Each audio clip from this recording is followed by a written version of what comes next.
Hello guys, ನಾವಿವಾಗ ಧ್ವನಿಗೆ ಸರಿ ಮಾಡ್ತಾ ಇದ್ವಿ. ಲಾಸ್ಟ್ ವಿಡಿಯೋದಲ್ಲಿ ನಾನು ತೋರಿಸಿದ್ದೆ ರಾಗಿ ಒಣಗಾಕಿದ್ದು, ಐ ಮೀನ್ ವಾಶ್ ಮಾಡಿ ಒಣಗಾಕಿದ್ದು.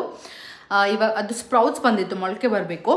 ಬಂದ ಮೇಲೆ ನೆಕ್ಸ್ಟ್ ಏನೇನೆಲ್ಲ ಮಾಡಬೇಕು ಅಂತ ನಾನು let me share with you guys. So ಮಮ್ಮಿ ಹೆಂಗೆ ಮಮ್ಮಿ ಮಾಡೋದು? ಇದು ರಾಗಿ ನೈಟ್ ನೆನಕ್ಕೆ ಬಿಡಬೇಕು. ನೈಟ್ ನೆನಕ್ಬಿಟ್ಟು ಬೆಳಗ್ಗೆ ಬಸ್ಬಿಟ್ಟು ಅದು ಬಟ್ಟೆಯಲ್ಲಿ ಕಟ್ಟಿ ಇಟ್ಬಿಡ್ಬೇಕು ಒಂದು ದಿವಸ. ಅದು ಎಲ್ಲ ನೋಡಿ ಈ ತರ ಮೊಳಕೆ ಬರಬೇಕು, ಈ ತರ ಸಣ್ಣ ಮೊಳಕೆ ಬರುತ್ತೆ. ಆಗ ಅದು ನೆರಳಲ್ಲಿ 2 ದಿವಸ ಒಣಗಿಸೋದು. ನೆರಳು ಒಣಗಿಸಿದ್ಮೇಲೆ ಈಗ ನೋಡಿ ಈ ತರ ಇಟ್ಟು ಮಿಕ್ಸಿಯಲ್ಲಿ ಹಾಕೋಬೇಕು. ಈ ತರನ ಇದನ್ನ ಒಣಗಿದ ನಂತರ ಈ ತರ ಮಿಕ್ಸಿ ಮಾಡಿ ಪುಡಿ ಮಾಡ್ಕೊಬೇಕು. ನೆರಳಲ್ಲೇ ಒಣಗಿಸ್ಬೇಕು ಇದನ್ನ. ಆಮೇಲೆ ಮಿಕ್ಸಿಯಲ್ಲಿ ಈ ತರ ಪುಡಿ ಮಾಡ್ಕೋಬೇಕು, ಹಿಂಗೆ ಈ ತರ. ಆಮೇಲೆ ತಳ್ಳನ್ ಬಟ್ಟೆ ತಗೊಂಡ್ಬಿಟ್ಟು ಅದನ್ನ ಹಾಕಿ ಇದನ್ನ ಫಿಲ್ಟರ್ ಮಾಡ್ಕೊಂಡ್ಬಿಡ್ಬೇಕು ಬಟ್ಟೆಯಲ್ಲಿ. ಜಲ್ಡಿಯಲ್ಲಿ ಹಿಡಿದ್ರೆ ದಪ್ಪ ದಪ್ಪ ಬರುತ್ತೆ. ವೈಟ್ ಬಟ್ಟೆಯಲ್ಲಿ ನೀಟಾಗಿ ಫಿಲ್ಟರ್ ಮಾಡ್ಕೊಂಡ್ರೆ ತೆಳ್ಳೆ ಒಳ್ಳೆ ಮೈದಾ ಇಟ್ಟಿದ್ದಂಗಿರುತ್ತೆ. ನೆಕ್ಸ್ಟು ಇದು 1 ಬಟ್ಲು ಶೇಂಗಾ ಬೀಜ, ಹೆಸರು ಕಾಳು, ಸೋಯಾಬೀನು, ಇದು ಬೇಳೆ, ಸೋಯಾಬೀನ್ ಅಲ್ಲ ಅದು ಮಕಾನ, ಸೋಯಾಬೀನು, ಕಡಲೆಬೇಳೆ ಮತ್ತೆ ಮೆಣಸು. ಈಗ ಚಳಿ ಇದೆಯಲ್ಲ, ಅದಕ್ಕೆ ಚಳಿ ಇದೆಯಲ್ಲ, ಇದನ್ನೆಲ್ಲ ಚೆನ್ನಾಗಿ ಗೋಧಿ ಬೇಡವಾ? ಗೋಧಿ ಹಾಕ್ಬೇಕು, 1 ಲೋಟ ಗೋಧಿ. ಇದನ್ನೆಲ್ಲ ಹಾಕ್ಬಿಟ್ಟು ಫ್ರೈ ಮಾಡಿ ಮಿಕ್ಸಿ ಮಾಡಿ ಇದನ್ನ ಹುರಿದ್ಬಿಟ್ಟು ಬಾಣಲೆ ಎಲ್ಲ ಹಾಕಿ ಬಿಸಿ ಮಾಡಿಬಿಟ್ಟು ಅದನ್ನು ಪುಡಿ ಮಾಡ್ಕೊಳ್ಳೋದು.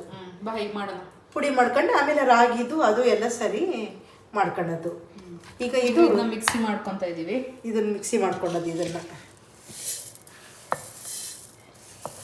ಈಗ ಬಾಣಲೆ ಇಟ್ಟಿದ್ನೆಲ್ಲ ಫ್ರೈ ಮಾಡಕ್ಕೆ ಈಗ ಮಮ್ಮಿ ಇದನ್ನ ಪುಡಿ ಮಾಡ್ಕೊತಾ ಇದ್ದಾರೆ. ನಾನು ಇದನ್ನೆಲ್ಲ ಬಾಣಲಿ ಇಟ್ಕೊಂಡಿದ್ದೀನಿ. ಸೊ ಬಾಣಲೆಯಲ್ಲಿ ಫ್ರೈ ಮಾಡ್ಕೊಳ್ಳೋಣ. First I will take makhana. ಸಣ್ಣ ಉರಿಯಲ್ಲಿ ಮಕಾನನ ಫ್ರೈ ಮಾಡ್ಕೊಳ್ತೀನಿ. ಇವಾಗ ಮಕಾನ, ಸೋಯಾಬೀನ್ ಮತ್ತು ಶೇಂಗಾ ಹುರ್ಕೊಂಡಾಗಿದೆ. ಇವಾಗ ಹೆಸರು ಕಾಳು ಮತ್ತು ಕಡಲೆಬೇಳೆ ಹುರ್ಕೊತಾ ಇದ್ದಾರೆ. ಮೆಣಸು ಹಾಕ್ಕೊಂಡ್ಯಾ?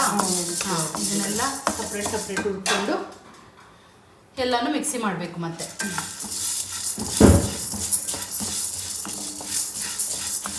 ಸಣ್ಣ ಉರಿಯಲ್ಲಿ ಹುರ್ಕೊಬೇಕು ನೀಟಾಗಿ.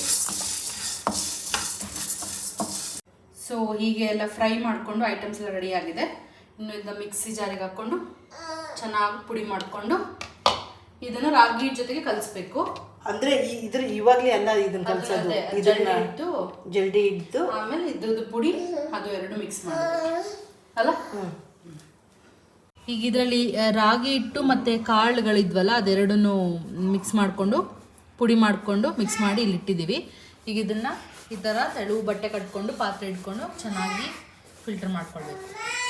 ಸೊ ಅದನ್ನ ಚೆನ್ನಾಗಿ ಎಲ್ಲ ಪುಡಿ ಆದಮೇಲೆ ಫಿಲ್ಟರ್ ಆದಮೇಲೆ ಈ ಥರ ಆಗುತ್ತೆ. ಇಷ್ಟು ಸಾಫ್ಟ್ ಇರಬೇಕು. ಇದನ್ನಿನ್ನು ನೀರಲ್ಲಿ, ಬಿಸಿನೀರಲ್ಲಿ ನಾರ್ಮಲ್ ಸರಿ ಮಾಡ್ಕೊಳ್ತೀವಲ್ಲ ಹಾಗೆ ಮಾಡ್ಕೊಳ್ಳೋದು. ಸೊ ಗೈಸ್, ಪೌಡರ್ ಹೀಗಿರುತ್ತೆ. It's already ready. ಎಲ್ಲ ಮಿಕ್ಸ್ ಮಾಡಿ ರಾಗಿ ಮತ್ತು ಕಾಳುಗಳೆಲ್ಲನೂ ಮಿಕ್ಸ್ ಮಾಡಿ ಈ ಥರ ಕಾಣಿಸುತ್ತೆ. ಈಗ ಇದನ್ನು 1 ಸ್ಪೂನ್ ಹಾಕ್ಕೊತೀನಿ. ಇಷ್ಟಿಂತಳ 1 ಸ್ಪೂನ್ ಇಲ್ಲಾಂದರೆ ಒಂದು ಇಷ್ಟು ಹಾಕ್ಕೊಂಡು ಇದಕ್ಕೆ ನೀರು ಮಿಕ್ಸ್ ಮಾಡಿಕೊಂಡು ಕುಕ್ ಮಾಡೋಕ್ಕಿಡೋಣ. ಹೀಗೆ ಪಾಟಲ್ಲಿ ಇಟ್ಕೊಂಡಿದ್ದೀನಿ. ಇದಕ್ಕೆ ಪುಡಿ ಮತ್ತು ನೀರು ಹಾಕ್ಕೊಂಡು ಚೆನ್ನಾಗಿ ಮಿಕ್ಸ್ ಮಾಡಿ ಮಾಡ್ಕೊಳ್ಳಿ.